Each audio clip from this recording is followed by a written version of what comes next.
মন থেকে ভগবানের কাছে কিছু চাইলে সেটা ভগবান দেওয়ার জন্য প্রস্তুত থাকে। নমস্কার, আমি পায়েল। আমার নতুন একটা ব্লগে আপনাদের স্বাগত জানাই। তারাপীঠ থেকে 10 কিলোমিটার দূরে মহাপ্রভু নিত্যানন্দর জন্মস্থান বীরভূমে বিচ্চন্দ্রপুরে অবস্থিত এক চক্রধাম। এক কথার অর্থ হলো একটি, আর চক্র কথার অর্থ হলো চাকা। কুরুক্ষেত্রের যুদ্ধের সময় কৃষ্ণ তার ভেঙে যাওয়া রথের চাকা তুলে পিতামহ ভীষ্মকে আঘাত করতে উদ্ধত হন। অর্জুনের মিনতিতে তিনি শান্ত হন এবং চাকাটি ছুঁড়ে ফেলে দেন। সেই চাকাটি এইখানে এসে পড়ে, সেই থেকে নাম হয় এক চক্রধাম।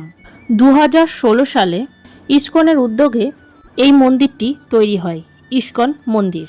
এই মন্দিরের সৌন্দর্যের কোনো তুলনায় নেই। এই বিচ্চন্দ্রপুরে একচক্রধামে শ্রী শ্রী নিত্যানন্দ মহাপ্রভুর জন্মস্থান, নিতাই বাড়ি, যিনি ছিলেন ভগবান শ্রীকৃষ্ণের অগ্রজ বলরাম। 1473 খ্রিস্টাব্দে 12 জানুয়ারি বৃহস্পতিবার দুপুরে বিচ্চন্দ্রপুরে এক চক্র নামক গ্রামে তিনি জন্মগ্রহণ করেন। পিতার নাম ছিল হারাই পণ্ডিত এবং মাতার নাম পদ্মাবতী দেবী। নিত্যানন্দ মহাপ্রভু এখানে আবির্ভূত হয়েছেন বলে তিনি 12 বছর বয়সে সন্ন্যাসী তাকে নিয়ে চলে যান। নিয়ে যাওয়ার পর তাকে দক্ষিণ ভারতে ছেড়ে দেন। নিত্যানন্দ মহাপ্রভু 20 বছর তিনি দেশ বিদেশ ঘুরে আসেন। তারপরে তিনি নবদ্বীপে গিয়ে প্রবেশ করেছেন। পরে মহাপ্রভুর সঙ্গে তিনি লীলা করেছেন। 1431 শতাব্দে তিনি সন্ন্যাস গ্রহণ করেন। নিত্যানন্দ মহাপ্রভু ছিলেন শ্রী শ্রী চৈতন্যদেবের মহাপ্রভুর পরম সঙ্গী। এইসব গল্প বলতে গেলে অনেক বড় হয়ে যাবে। চলো এবার আমি যাচ্ছি আমি খাওয়ার স্থানে, যেখানে প্রসাদ গ্রহণ হবে তার সেই জায়গাটি ব্যারিকেড দিয়ে ঘিরে দেওয়া হয়েছে, যেন সমস্ত ভক্তরা লাইন দিয়ে আসতে পারে। তাই আগে লাইন দিয়ে আসতো না, এমনি লাইন দেওয়া থাকতো, কিন্তু এখন নিয়ম করে দিয়েছে লাইন টাইপের একটা ব্যারিকেড দিয়ে দিয়েছে। এখানে কি কি অন্ন পাওয়া যায় সেটা তোমাদের কাছে দেখাচ্ছি। আর আজ ছিল একাদশী। একাদশীর দিনও অন্ন পাওয়া যায়। অনেকে জানে যে একাদশীর দিন অন্ন পাওয়া যায় না, কিন্তু না, এখানে অন্ন পাওয়া যায়।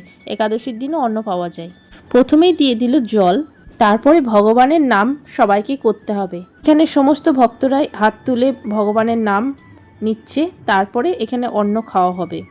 এখানে প্রথমে প্রসাদে কি কি দেওয়া হচ্ছে দেখিয়ে দিচ্ছি। প্রসাদে দেওয়া হচ্ছে ভাত, তারপরে দেওয়া হয়েছিল 5 তরকারি। 5 তরকারির মধ্যে ছিল ডাঁটা, আলু, পটল এসব দিয়ে একটা তরকারি করেছিল, মানে 5 তরকারি করেছিল।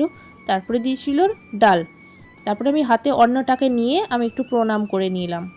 তারপরে দিয়েছিল পটল আলুর তরকারি, চাটনি, পাঁপড়, আর ছিল সাবুর পায়েস। একাদশীর দিন অনেকে অন্ন খায় না, সেই জন্য পায়েসটাকে হয়তো আতবের পায়েস করেনি, সাবুর পায়েস করেছিল, এটা আমার ঠিক জানা নেই। প্রসাদ খাওয়ার পর এদিকে ঘুরতে যখন আসি তখন দেখি প্রচুর গাঁদা ফুলের চাষ হয়ে আছে। এই গাঁদা ফুলগুলো ভগবানের চরণে অর্পণ করে। আর এটা হচ্ছে গেস্ট হাউস। আমার যদি কোনো ভুল ত্রুটি থাকে অবশ্যই কমেন্ট করে জানাবেন। আজকের মতো এইটুকুই। রাধে রাধে।